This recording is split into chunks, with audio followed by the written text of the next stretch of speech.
Bismillahirrahmanirrahim. Bismillahi wa bihamdih. Assalamualaikum warahmatullahi wabarakatuh. Para subscriber yang dirahmati oleh Allah Subhanahu wa taala, semoga kita semua selalu dalam keadaan sehat walafiat, panjang umur, murah rezeki yang halal, selamat dunia wal akhirah, mati dalam husnul khatimah, mati dalam husnul khatimah, mati dalam husnul khatimah, masuk surga bi ghairi hisab, masuk surga bi ghairi hisab, masuk surga bi ghairi hisab, selalu dalam ridha dan maghfirah Allah Subhanahu wa taala fid dunya wal akhirah, selalu dalam pemeliharaan Allah Subhanahu wa taala dari segala macam mara bahaya dunia dan akhirah. Amin, amin, amin, amin. Allahumma amin ya Allah ya Rabbal Alamin. Puji syukur kehadirat Allah Subhanahu wa taala yang telah memberikan kita nikmat yang tiada terhitung. La tuhsuha wa in ta'uddu ni'matallahi la tuhsuha. Jika kamu menghitung-hitung nikmat Allah Subhanahu wa taala itu, kamu tidak akan mampu untuk menghitung nikmat yang begitu banyak yang diberikan oleh Allah Subhanahu wa taala. Dalam satu detik saja kita tidak akan mampu untuk menghitung nikmat Allah Subhanahu wa taala yang begitu besar yang telah diberikan, yang sedang diberikan, maupun yang akan diberikan kepada kita oleh Allah Subhanahu wa taala. Maka kita wajib bersyukur kepada Allah Subhanahu wa taala untuk memperbanyak ingat beribadah kepada Allah Subhanahu wa taala, dan kita berusaha terus untuk meningkatkan iman dan takwa kita kepada Allah Subhanahu wa taala. Nikmat yang begitu besar, nikmat iman, nikmat Islam, nikmat kesehatan, nikmat kesempatan, dan nikmat-nikmat yang lain yang kita rasakan, yang kita pergunakan, tentunya itu adalah merupakan kewajiban bagi kita untuk mensyukuri nikmat yang begitu besar itu. Nikmat Allah Subhanahu wa taala adalah merupakan pemberian Allah Subhanahu wa taala yang diberikan oleh Allah Subhanahu wa taala bukan hanya kepada manusia.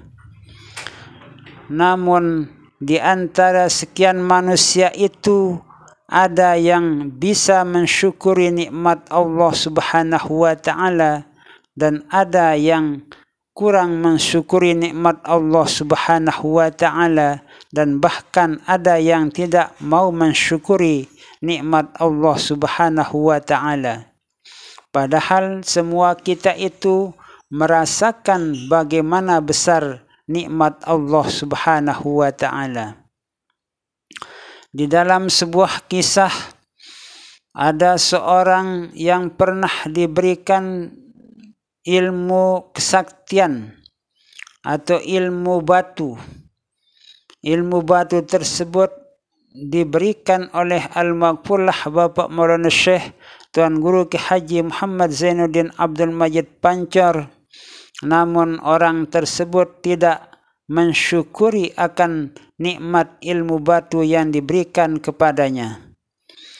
Dengan tujuan Al-Maghfurlah Bapak Maulana Syekh memberikannya agar ada yang dipakai oleh orang tersebut untuk menjaga dirinya dari kezaliman orang-orang yang hasad kepadanya, disebabkan karena orang tersebut adalah merupakan tokoh besar di suatu kampungnya atau di daerahnya. Karena setiap orang yang termasuk tokoh besar itu biasanya banyak yang dengki kepadanya, banyak yang hasad kepadanya. Itulah sebabnya Al-Maghfurlah Bapak Maulana Syekh memberikannya ilmu batu agar ada yang dipakai untuk menjaga dirinya dari hasad dan dengki orang-orang yang tidak suka kepadanya. Namun orang tersebut tidak berterima kasih, tidak bersyukur atas ilmu batu yang diberikan oleh Al-Maghfurlah Bapak Maulana Syekh kepadanya, sehingga orang tersebut melawan kepada Bapak Maulana Syekh. Namun yang ternyata ilmu batu yang diberikan oleh Al-Maghfurlah Bapak Maulana Syekh itu kepada orang tersebut belum mencapai tingkat kesempurnaan.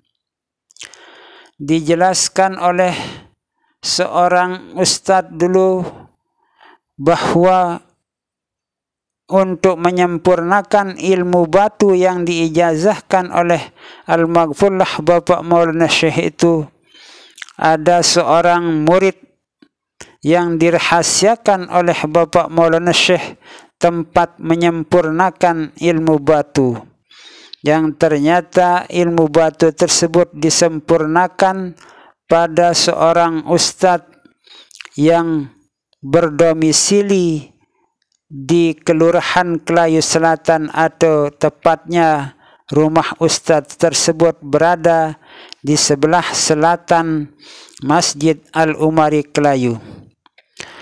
Orang tersebut pernah didatangi oleh orang yang pernah menerima ilmu batu pada Al-Maghfurlah Bapak Maulana Syekh.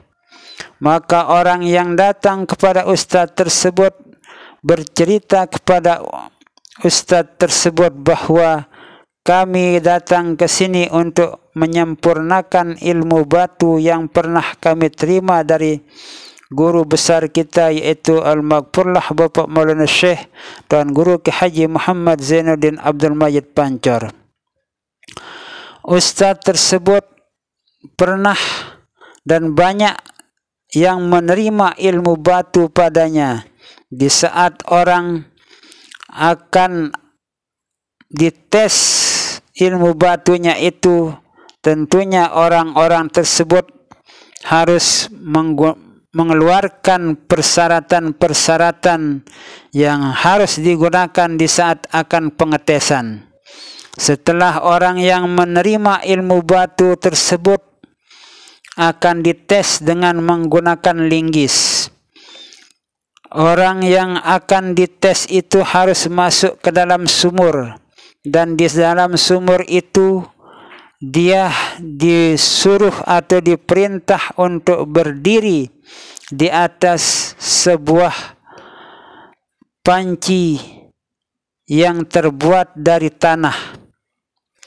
Berdiri dengan tegak, lalu kemudian orang yang akan diuji dengan ilmu batu tersebut, atau orang yang akan diuji ilmu batunya itu, akan dilempar dengan linggis yang terbuat dari besi dari atas sumur tersebut.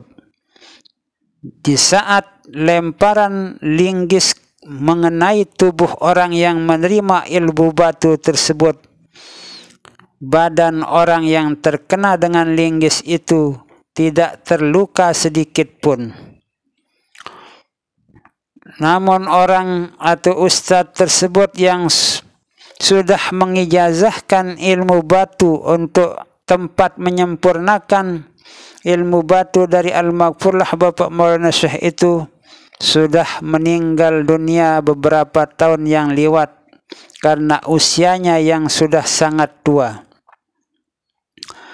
Nah, itulah tempat menyempurnakan ilmu batu yang telah diijazahkan oleh Al-Maghfurlah Bapak Maulana Syekh pada warga Kelayu Selatan yang rumahnya di sebelah selatan Masjid Al-Umari Kelayu. Namun orang tersebut sudah meninggal dunia dan tidak ada sekarang yang melanjutkan untuk penyempurnaan ilmu batu tersebut.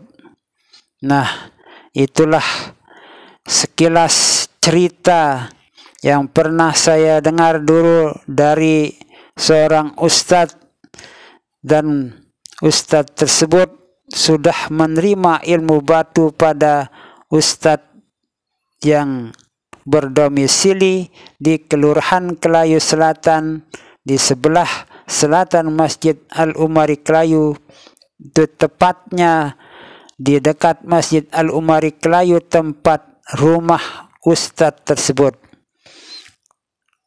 Bagi para jamaah yang ingin menyempurnakan ilmu batunya itu, orang tersebut atau ustadz tersebut sudah meninggal dunia, artinya sudah tidak bisa kita menyempurnakan ilmu batu pada orang tersebut.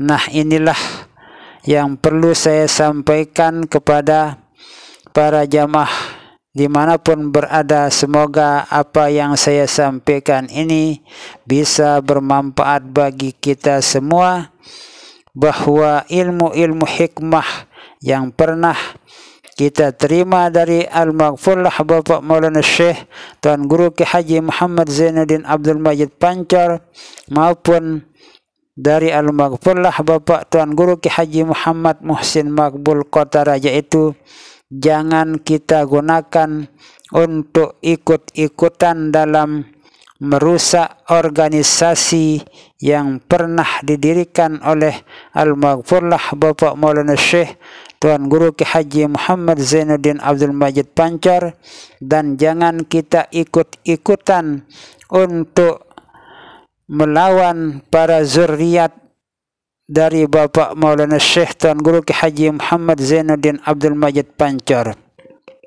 Lebih-lebih ini adalah tahun pemilu, tahun politik, yang di Pancar memilih partai yang lain, kemudian yang di Anjani memilih partai yang lain.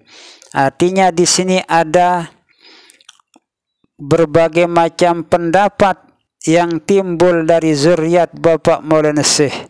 Sebaiknya kita itu tidak ikut campur dalam perbedaan pendapat atau perpecahan yang terjadi di zuriat Bapak Maulana Syekh, karena kita itu termasuk melawan dari Al-Maghfurlah Bapak Maulana Syekh kalau kita ikut-ikutan dalam perpecahan yang terjadi di zuriat Al-Maghfurlah Bapak Maulana Syekh Tuan Guru Ki Haji Muhammad Zainuddin Abdul Majid Pancar.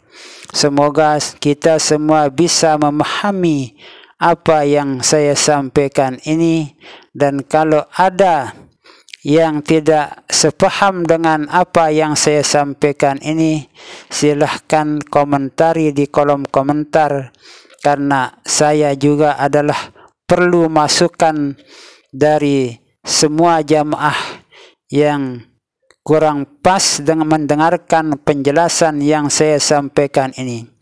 Karena saya ini adalah termasuk orang yang sudah menerima ilmu hikmah dari guru besar kita maupun dari Bapak Koordinator Pusat Jamaah Wirid Khusus.